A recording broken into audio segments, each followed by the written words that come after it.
Et avec nous pour en parler, notre invité Gérald Olivier, journaliste franco-américain, chercheur associé à l'IPSE et auteur de Sur la route de la Maison Blanche. Bonjour Gérald Olivier, merci beaucoup d'être avec nous sur France 24. Bonjour. C'est un scrutin, un double scrutin absolument décisif pour les 4 prochaines années qui se jouent en Géorgie. Au moins pour les deux, parce qu'en effet, l'enjeu c'est la majorité au Sénat. Donc pour l'instant, les Républicains contrôlent 50 sièges, les démocrates 48. Si les démocrates remportent les 2 sièges de Géorgie demain, ou plutôt aujourd'hui, ce soir, cette nuit, eh bien on sera à 50-50. Et en cas d'égalité, c'est le président du Sénat qui tranche, et le président du Sénat, à partir du 20 janvier, ce sera Kamala Harris, vice-présidente des États-Unis.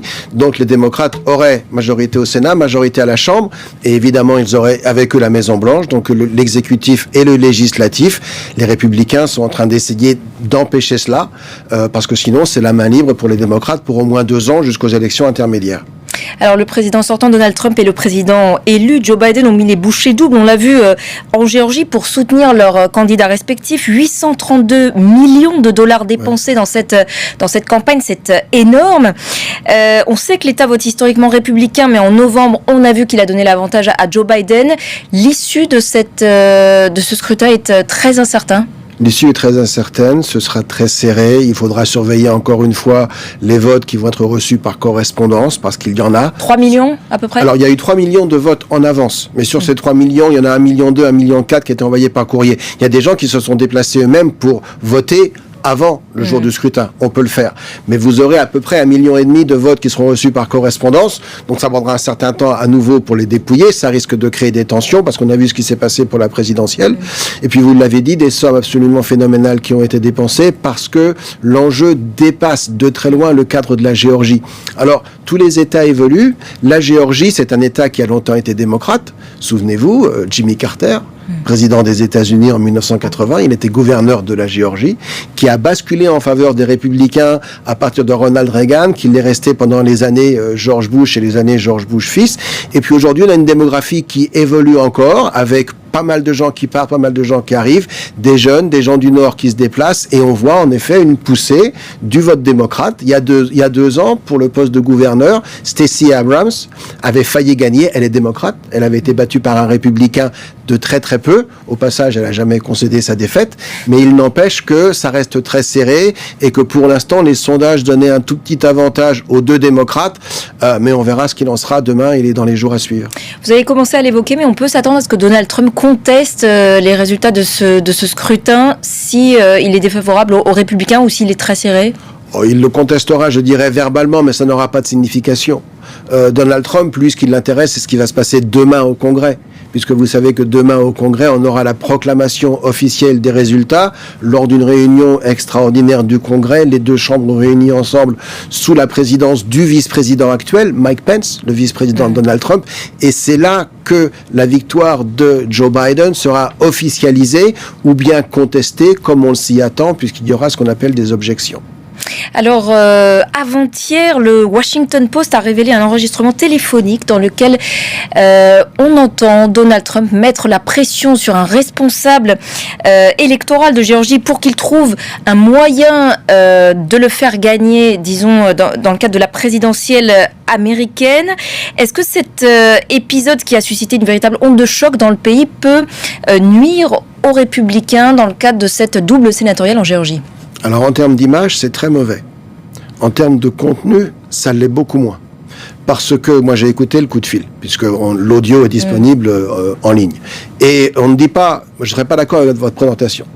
Il a simplement il demande quand même, il dit qu'il a besoin de 11 780 voix. Il souligne en anglais qu'il a un déficit de 11 000 voix, ce qui est très peu, ce qui justifierait pour lui, et c'est ce qu'il demande, il demande en fait en permanence un recompte et une vérification des signatures. Il estime, il a parfaitement raison de le faire, que et de manière quand même assez insistante, voire menaçante. Encore une fois, il n'aurait jamais dû faire cet appel. Cet appel, c'est pas à lui de le faire. Il a des avocats et puis il y a d'autres gens qui peuvent le faire. C'est pas au président d'appeler le secrétaire d'État. Et le fait même que ce soit lui qui appelle met la pression quand même. Oui, il est président après tout. Mais ce que je veux dire par là, c'est que ce n'est pas son rôle. Par contre, lui estime que cette élection lui a été volée. Il faut bien comprendre ça, parce que les médias en parlent très peu. Mais il estime que cette élection lui a été volée, pas simplement en Géorgie, mais ailleurs, et qu'il n'y a pas eu d'efforts suffisamment faits pour vérifier un certain nombre d'éléments liés à cette élection, notamment la validité des votes reçus par courrier, qui ne sont validés qu'à partir des signatures. Si vous ne vérifiez pas les signatures, vous validez tous les bulletins que vous recevez par courrier. Et tous ces bulletins ne sont pas légitimes, parce que le vote par courrier ouvre la voie à un certain nombre de fraudes. Une fois que vous séparez un bulletin de son enveloppe, on ne connaît pas son origine. Et à partir de là, on peut rajouter des votes. Et c'est ce que Donald Trump essaye de dire depuis des semaines, sans être entendu. Et là, le temps presse, puisqu'en fait, l'échéance, c'est demain. Voilà, on est effectivement à moins de 3 semaines de la passation de pouvoir. Donald Trump conteste toujours la victoire de son rival. Il nuit ainsi au fonctionnement démocratique. Non, pas du tout. Non, pas du tout. Alors, moi, je ne suis pas du tout d'accord avec ça. Au contraire. Les institutions sont en train de jouer leur rôle. Je rappelle que des objections, si demain on a des objections au décompte du collège électoral, il y en a eu en 2005. Elle venait de démocrates, personne s'en est plaint. Il y en a eu en 1969, elle venait à l'époque de républicains. Mais pas de manière aussi prolongée tout de même. On a une élection exceptionnelle. Et on a une élection exceptionnelle, on a une période, je dirais, exceptionnelle. On a un président, Trump, exceptionnellement décrié avec l'ensemble des médias contre lui. C'est très très difficile de se faire entendre quand tous les médias sont contre vous. Mais pour l'instant, les institutions fonctionnent de leur plein droit. Et ce que fait Donald Trump, il est parfaitement légitime qu'il le fasse. Si au-delà du 20 janvier, il venait à se bunkeriser à la Maison-Blanche, là, il y aurait problème. Mais on n'en est pas là.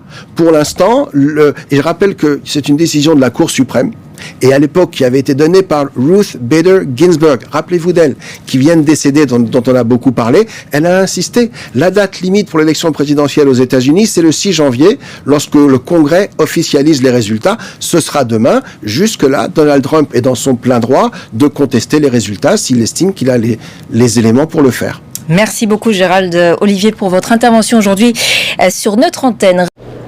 Des élections dont l'avenir des États-Unis dépend presque entièrement.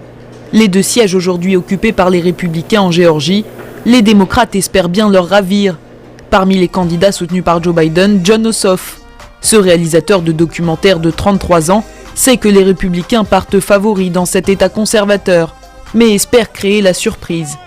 The eyes of the nation are on Georgia right now. The eyes of the world are on Georgia right now. Feel your power, Georgia.